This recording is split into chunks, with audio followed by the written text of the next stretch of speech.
Hello, you wonderful people, and welcome to another episode of Super-Fanta-Fi. This being a show where it's about TV shows of the supernatural, fantasy, and/or science fictional genre. For today's episode, I'm going to talk about the season finale of Penny Dreadful, City of Angels. A great episode. A lot of really interesting things went down in this episode, so let's break it down. First and foremost, we're literally picking up, after last week's episode. There's a whole situation where, Lewis comes to warn Tiago about, Diego being dead. This place is about to light up, so it's like, Lewis takes Molly to Tiago's place. Tiago tells Raul to get their mom and Josefina out of there. And then obviously he's trying to talk to Mateo about it. He's just like, let's get out of here and I'll tell you what happened outside. But then Rico gets on stage and tells them what happened. He's like, all right, we need to be calm. Rio's not having that. She's like, no, bump being calm. You know, what are you going to do until they decided to do? First, they throw you in jail, they beat you up, and now they're lynching us. Like, are you going to wait for that to happen to you? It's not going to happen. Nothing's going to change unless we go out there and we show them, we fight them. It took Rico being like, no, you do that. You're just going to be proving what they think. You're just going to be proving what they already think of us. They think of us as animals, but prove them wrong. Show them who we really are. That the fact of the matter is, because he's like, going out there trying to start stuff, you're just going to end up either dead or in jail for the rest of your life. The fact of the matter is, he's like, acting like those animals, that's not me. He's like, and I know that's not you. So for him, and obviously you could tell Rio didn't appreciate that, him being trying to calm everything down. Obviously Mateo's kind of upset too, so this whole thing kind of flared that up for him. And so Rico was like, hey, let's march. We're going to go down there. We're going to find our brother Diego. We're going to cut him down and we're going to give him a proper burial. We'll show them who we really are. They think with the animals, we'll prove them wrong. And they're marching down, not hurting anyone. At the same time, Peter is stopped because of all of it. Like, obviously, he just went to the movies with his children, Frank and Elsa, but they're stopped and they're like, all right, it's fine, until we have this interesting moment. Because the moment that happened, I was like, wait a minute, you're there with Peter as Elsa. I was like, oh, so I was like, in my mind, I was like, is that? And then we see Rio kind of look at Elsa and Elsa look at her. I was like, that's so interesting. It should have popped in my mind before now, but it's interesting to see how that works. Because in my head, I was under the impression in one moment when she's done being Alex, she walks away and becomes either Elsa or Rio. But it shows that she's both at the same time. So meaning at any given time, there's at least maybe 3, maybe 4 Magda's running around. She might literally be all 4 of them all at once. So, and it's like, I'm such an idiot because they showed you from the beginning that she's capable of splitting herself because she made Frank, and when Frank was done, she pushed him back inside. So she's able to literally split herself. But I was thinking like she was just like instant transmissioning herself all over the place and being like, oh, here, I'm Alex. Oh, the moment your back is turned and Alex isn't necessary anymore. Elsa. But it's so interesting just to see that it like fully realizing that. Like I said, in retrospect, it should have clicked in my head. That's how she was doing it. But because this is actually the first scene they've ever been both in, like more than one of them has been in a scene together. So like them giving that nod, and then Frank screams. It catches Peter off guard. He accidentally loses the brake. One of them, and he ends up squishing, somebody. Rio uses this as an opportunity to be like, oh my God, they're trying to kill us. I'm like, oh my God. I was like, no. And then I was thinking immediately while that was happening, I was like, shit, this is going to be the thing that's going to be used to instigate Peter as well. And in that moment, like, everyone starts rioting. Like, they start, like, at one point, like, then there's, like, sailors that were in nearby buildings and bars and stuff like that coming out, beating the crap out of everyone. So it turns into a full-blown race war in that moment right there, too. And you're just like, everything's going exactly the way Magda wanted it to. It's just like, damn it. She's able to manipulate the situation. And even Rico catches her, like, what the hell are you doing? She's got a smile on his face. He's like, shit, because he realizes, like, what she's doing. And they end up running away at one point. And he's like, what are you doing? And then she stabs him because she's like, oh, like, there's no place for, a peacekeeper in this situation, mi amor. And, ends up killing him. And Mateo just comes. And I'm like, you're not going to say anything? She just killed him. Like, you're not going to say anything. But for her, it's just kind of like it's your rightful place on the throne. The king is dead. Long live the king. And hands him the knife. And he takes it. Then And then you have Tiago catching up to him. I was like, oh, Tiago, you're going to think he did it, but he didn't. But it's like Mateo doesn't really try to. Well, to be fair, Tiago was too busy getting his ass kicked by people who just came up and started beating on him. And then, luckily Mateo was there to kind of slice at them and get them away from him. But he says a line of goodbye, brother. So it's just like, his attempt to try and save his brother kind of didn't. And now, like, Magda, or rather Rio, has her nails deep inside of him. Deep in, Mateo, like she's able to kind of puppeteer him the way she wants to. So that's one part of her plan going well. The other side of it is, oh man, Townsend's super happy because basically martial law goes into place, and it's like, soldiers are there kind of making sure everything's kind of to keep the peace and stuff like that. So it's a thing of, for him, he's excited because now the council just has no choice but to side with him, because once again, they set this up by being like, it's literally going to take a race like situation for like the public to look at Mexican people a certain way to kind of shift their, because obviously Beck is the one kind of being almost I guess the argument could be like a humanitarian in this regard, of just kind of like looking at them as people rather than be the way a lot of people, Townsend himself included, looking down on them like they're something other than human, So it's all going according to its plan, and then like Alex is like, and he's like, "Oh, do you know what's going to happen next?" He's like, "I'm going to be mayor," and then the smile across her face, being like, "Yes, sir, that's exactly what's going to happen." Almost like this sarcasticness, like, "Oh, you think so?" Or maybe it's because getting him into mayorship is going to be the next step, or at the very least, she's thinking like, "Oh, you bumbling idiot! There won't be any world left by the time you want to become mayor, because it'll all burn down because of my genius plan that I'm enacting and stuff like that." So I thought that was fascinating. And she just, like, he's just getting riled up and everything, and he's just getting so excited. He even says it himself, like, oh, the walls, which obviously, once again, I'm sure when you really read deeper into this, I think this is being true to the time that obviously the show is set in, but also I think you're like, especially with the word wall being used, I think it's meant to be a very, I think, like, commentary on present day kind of, like, I don't know, because obviously I know, like, around this time, obviously Asian, just Asians in general, not just like Asian Americans, but Asians in general, obviously around World War II was like the concentration camps. Is that what they were called here? Because I think I'm confused. Because I think they had a different name here in the States, but that's where a lot of like Asian people, even Asian Americans, were being held. So it's almost like, I think these are kind of like almost like the building blocks, sadly, to reaching to that point. Like, once again, I'm not a history buff. It's been years since I took a history class, but I remember stuff here and there. There's just certain things that when you just think about, like, there's some of the fucked up things in human history that are just like, they stick with you because you're like, man, humans can be such pieces of shit, So it's just one of those things where you're just like, ugh. Because I think, once again, it's always important to remember the mistakes of the past so that people never repeat them. That's kind of the whole point. But regardless, so Townsend's winning. Then on the other side of things, let's focus on Elsa, because obviously, like, Peter is taking care of his son. He had to pull the glass out of his son's head. His son, Tom, is terrified. He's terrified because he's like, why did they hurt me? I didn't do anything to them. And I was like, oh man, this is going to fuel that fire in Peter, because it's like, oh, they hurt my son, and it's going to build that rage in him. But what I thought, he was like, I hate them. I was like, oh God, because he says, I hate them. And it's just like, because now they're no longer people, they're a them. But it's like, I mean, it could just be he's talking about these people, but then it's like, oh, that argument could be like, oh, there's heaviness and there's layers to that them. There's quotation marks, there's underline to that, But then it's a thing of like, his dad surprised me, Peter being like, you don't hate them. Like, the fact of the matter is, because he's like, giving into hate, it basically consumes everything until the point there's no more love left in you, so don't hate, And so he's trying to comfort his son, and then Elsa is telling him, it's like, what are we going to do? You got to go to the bund and make it. He's like, I'm not, what? He's like, no. She's like, you need to make an announcement. It's literally turning into a race war, and as Germans, we can't be quiet in this situation. You got to make a statement. And for him, it's a thing of like,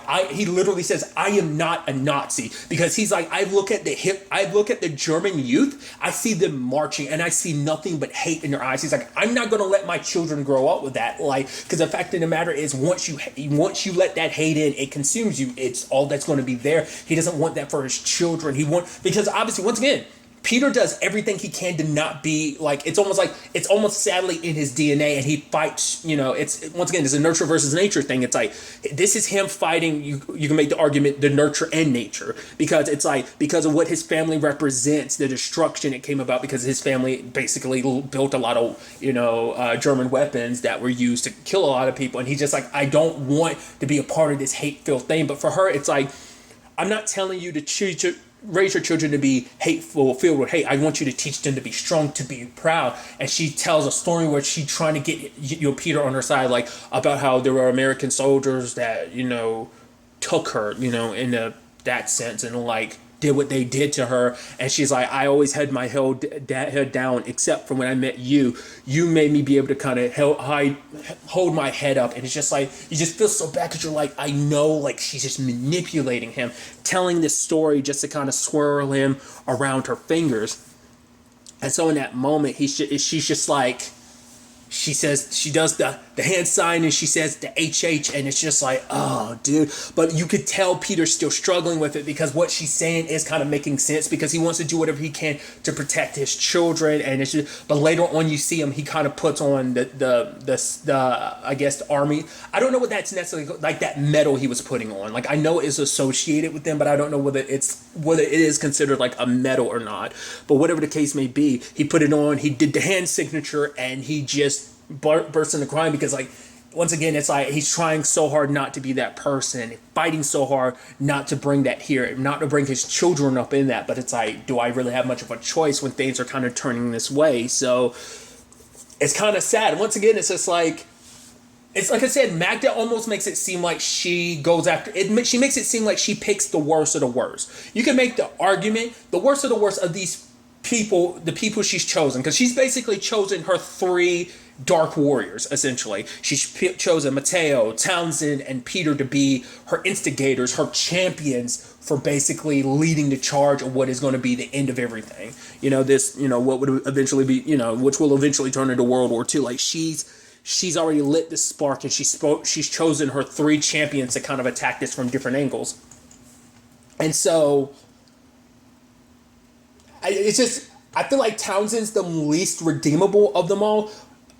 At least, once again, it's a thing of like, Matteo, he thinks, he feels like he's fighting for not just himself, but other people. You can make the argument Peter thinking he's doing the same thing. It's like Matteo trying to embrace who he feels like he is, Peter trying to fight against who he is, and then Townsend just kind of wanting power. So it's just like, it's interesting, each one of them in this for different reasons, but kind of brought to this point by the same person. Obviously they don't realize that, but it's just like, it's a sad situation to see things kind of fall down. Basically everything's going according to Magda's plan. It should have known that it was going to go down certain routes, because like Santa Muerte shows up at the club at the beginning, and it's like, she usually only shows up when death is involved. So it's like, that should have been assigned to, because she knew there was going to be a lot of death. But also it could just be because, it's like, oh, she came to see her sister one more time, just because it's like, okay, so this place that I'm sensing a lot of death is going to be, oh, you're here, sister. So maybe that's what that's implying, or maybe it's because this is going to be the building block to so much death down the road. So it's like, this is the spark, and she showed up at the spark knowing, I don't know. Because the fact that she showed up at the club specifically, all of what I've said might go hand in hand, but regardless. Then there's the whole situation between Matteo and, not Matteo, but Tiago and Molly. And it's sad, because for him, he kind of wants to end things with her, because it's like, we've been spending so long like pretending like, oh, we can make this happen. It's like, no, I'm always going to be, this something other to most people. You're fine, you're white, no one's ever going to like have an issue. But he's like, in that moment, those sailors could have beaten me to death. in that moment, it didn't matter whether I was a criminal or whether I was a cop. They didn't care. It's just like all they saw was his skin, and they just assumed who he was. So it's a thing of like, he's thinking like, no matter where we go, we're never going to be happy. Like, we've been living in this fairy tale, but it's kind of like we have to, accept reality. But for Molly, she doesn't want that, because it's like, for the first time, she's been happy by being around Tiago and his family. It made her happy for the first time in a long time. And she's constantly struggled with this whole sister Molly versus being Molly thing. And it's always, for her, she's like, you can see it, right? The cracks. She's like, they're getting bigger, and it's becoming a struggle because both sides of herself hate her. Like, sister Molly hates Molly, Molly hates sister Molly. And it's just, she's literally at war with herself, who she needs to be, who she wants to be. And Tiago telling her not to leave the sister Molly thing behind, because like so many people rely on you, kind of all the stuff that her mom said, like, oh, like the shelters and all the community stuff that she does that helps people. You are like the foundation for so many people. So if you walk away, all that's taken from them. You're kind of like helping so many people. And he's like, I can't let you walk away from all that just for me. But for her, it's not just about him. It's also about herself, because it's like I said, she's kind of like struggling with her identity in this moment. And for her, it's like, what if, all it takes is me saving one person, maybe saving Tiago could be that catalyst. And, it's just, and I don't think it's wrong for her to want to be selfish. It's just kind of like, I don't think it's, you wanting, you've lived this life so long, a life that wasn't your choice. Your mom pushed it on you. So of course, you're going to, I don't think it's her fault for kind of wanting to be a little selfish to, want to just be herself,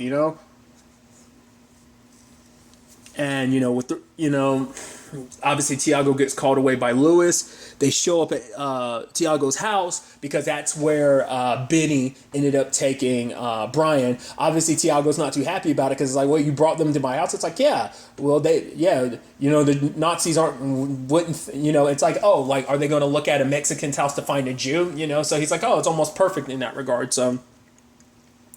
And then obviously he brings up the conversation between all of them, because it's like they need to hide Brian away, because Tiago's just kind of like, okay, so you're just going to be, how long are you planning on staying here, And, Benny's like, oh, your mom's about to show me how you do your mole.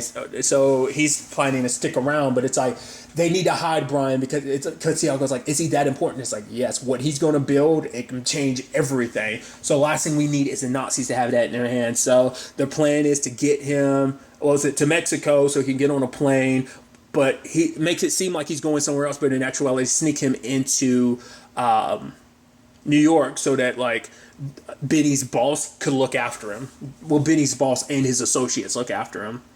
But when the time comes for them to move, and, obviously, like, it was almost a sweet moment between Dottie and him, where it's like he hugs Dottie, and it's like, oh, those kids, they break your heart, don't they? And, Maria's like, every day, And as they're driving, Kurt is nearby, because Goss gave him the orders to bring Brian back, but basically almost like, oh, what do I do about everyone else? He's like, have fun, kind of do whatever you need to do.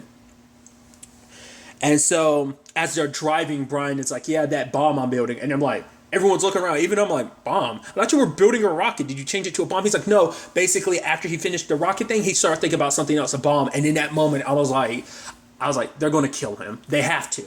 Because they can't take the chance that the Nazis ever get their hands on him. Like, what he's talking about building a bomb, it's like, oh yeah, it's going to be like 1,000 exploding suns. And it's just kind of like, and even, Lewis is like, is that really what you want to bring into this world? He's like, yeah, and so much more. It's that thing of like the way his mind works. Because he's one of those scientists, for him, it's like his mind comes up with ideas. And it's like, I don't care about the applications of it. It's just, I was able to do this, like the science of it. So it's like, that's pure and simple, but it's the thing of like, you get so lost in that you don't care about the ramifications of how that can be used by people. You could build something that will literally kill tons and tons of people. But obviously, which even that's a complicated thing, because like said bombs can be a deterrent, because look at what the atom bomb did, which that's the complicated thing of like that massive thing was always meant to be a deterrent. Even using present day, for example, that's what's supposed to be like. Every nation having nuclear weapons, it's supposed to be a deterrent. Well, not every nation, but that's what nuclear weapons are supposed to be. They're supposed to be a deterrent of like, we have ours, so you don't use yours. It's because it's kind of like a stalemate of just mutually assured destruction type of situation. But in this regard, it just seems like pure destruction. There's nothing else to kind of balance it out. So it's like, so the moment Lewis is like, all right, I got to go take a leak. Anyone else got to go? Brian? He's like, no. He's like, no, go on, come on, stretch your legs. I got something to talk to you about. I was like, oh, God. And he's like, yeah, go ahead, look up at the stars. They're beautiful, huh? Go ahead, kid. And pop. And you're just like, damn, that sucks. Because, like, him, Benny, Tiago, Lewis, they all knew what this meant. Like, there was no, like, fighting it. They were like, we can't take the chance. With him having stuff, like, in his head, like, we can't let anyone get a hold of that. And Kurt was nearby, and he saw the whole thing go down. So, they kind of, at least it kind of stopped them for now. Granted, it doesn't mean later on they won't find another Brian to fill that role. It's kind of sad because, especially because Dottie, I think, did kind of become a little close to him. So when it is all said and done, like, I'm sure Lewis is going to have to, I wonder if Lewis going to lie to her and be like, yeah, he got on a plane, or is Lewis going to be straight up, nah, Dottie, he's gone. We couldn't take the, I'm curious. We never got to see that in the episode, but I'm so curious, like, would he tell her the truth? At the same time, like, all that was happening, there's a situation with Molly. Basically, she wanted to leave her mom behind. It's like, I'm gonna leave all of this behind, because once again, for her, it's like, I want to just be able to be me. Like, you've forced this on me since I was 4 years old. I never got to make a choice. But her mom's like, basically, because Molly had talked about it earlier in the episode, that she actually had 4 other siblings prior to her, but they all died. She's the only one of her mom's children, and she's like, Mom didn't even tell me what their names are.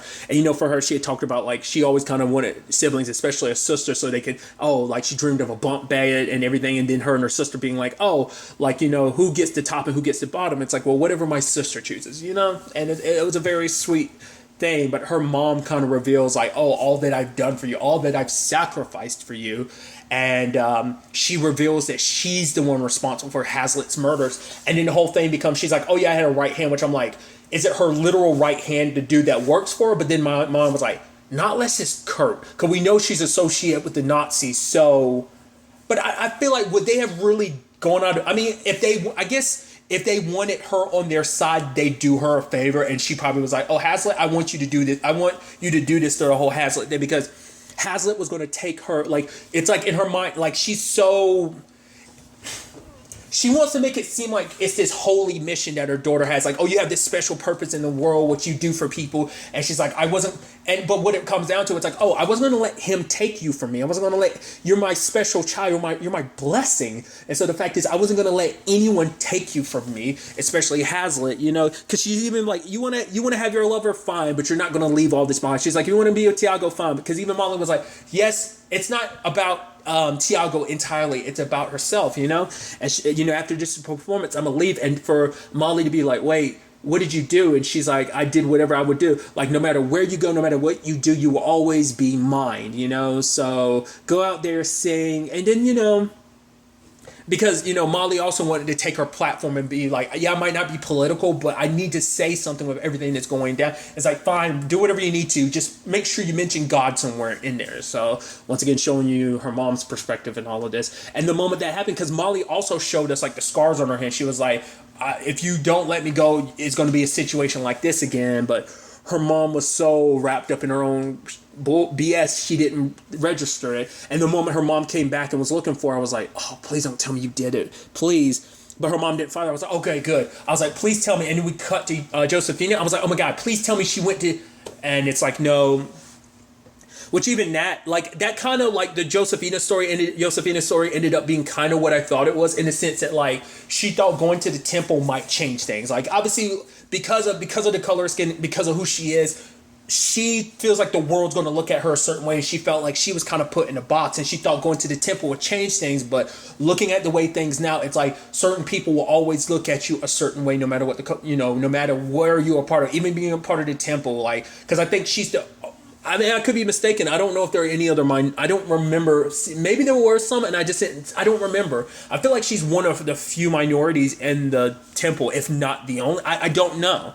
Because, like I said, I feel like I vaguely remember seeing there were others, but I'm not sure. But it's a sad thing of, like, no matter what you do, it won't, you can't kind of escape kind of like the sad reality of it all, And her mom is like, remember when you were a little girl and I told you and you said you were scared, and I was like, that basically there's nothing to be, I think she was like, there was nothing to be afraid of, that nothing bad will ever happen to you or something like that. or I'll always be able to protect you or something. And she was like, I'm not, she's like, and now it's like, it's not true, but Josefina's like, I know. It's that sad reality, and it's the interesting parallels between that and Peter. Like, it's like him having, I think the specific words I'm thinking of, it's like, there's nothing to be afraid of.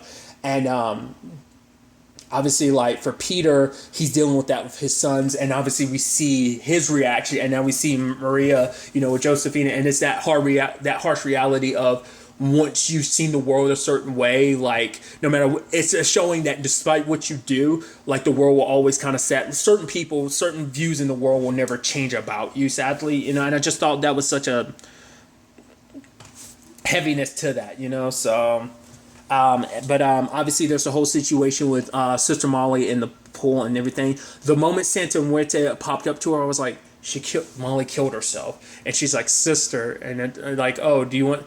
And it's like, Santa Muerte is like, oh, it's me, sister. Like, which bunk do you want? She's like, whichever one my sister chooses, and they hug, and I was like, I saw the red in the water. I was like, is that, because at first I was thinking maybe it's just like the reflections from what she was wearing, but it's like it was from the sides. I was like, no, she cut her wrist, and then sadly her mom ends up finding her, and it's just like, her mom's devastated because, to be fair, it's like she realizes like that Sister Molly thing. It's just like that war within herself she couldn't do anymore. Which even I'm like, I think, and it's also probably supposed to be a little reflective of Vanessa. Like, and sadly their stories almost end very similarly, not similar yet different. But still, like, there was still that same, like, Vanessa had those same demons, that same struggle. And I think Molly was supposed to kind of represent that. Kind of threw it out there early in the season. I thought she was going to be very much like Vanessa, like power-wise. Maybe there being something a little more holy about her, but turned out not to be the case. Who knows?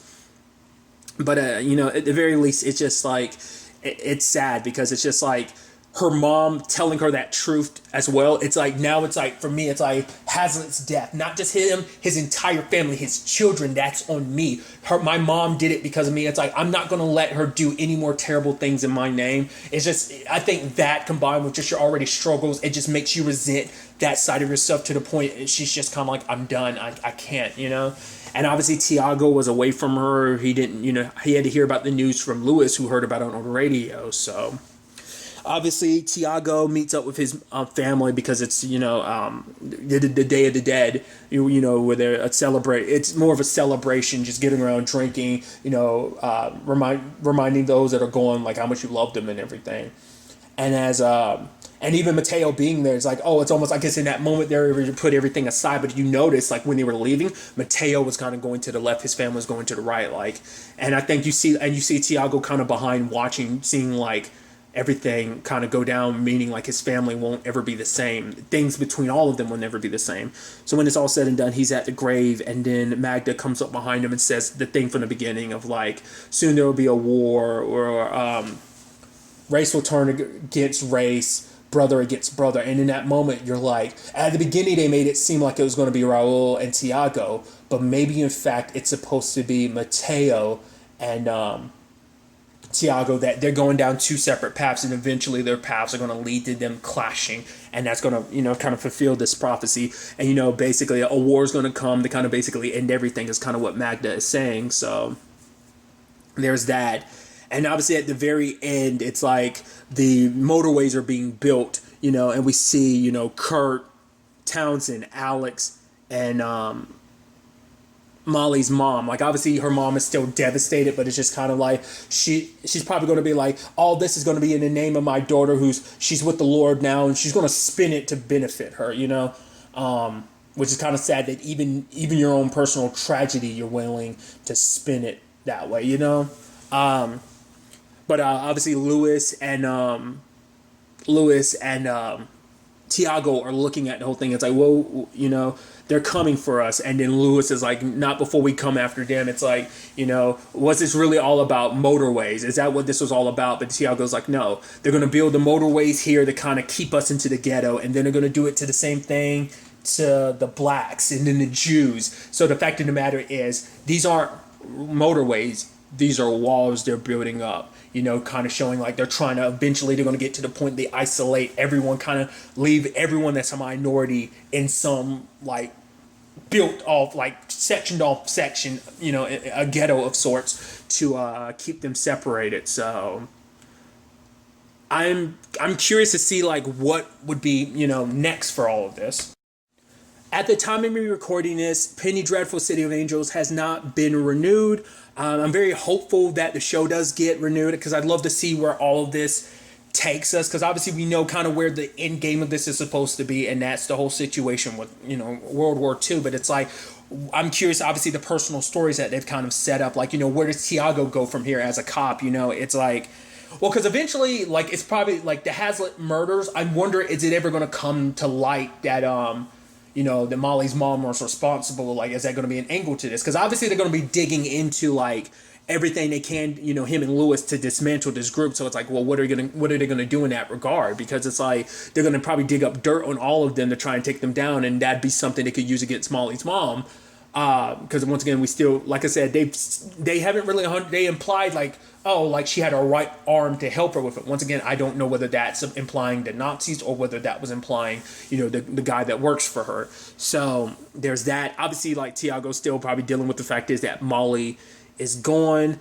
Obviously working with the police, knowing that they were responsible for killing Diego and what that means. Obviously Townsend putting himself in a position where he's getting more and more powerful. Obviously that's the whole thing with Magda. The whole situation with her as Elsa, pulling the strings on Peter and what that means for him, giving into his darker instincts and sides. Her as Rio, manipulating Mateo, as well as probably leading the charge with other people.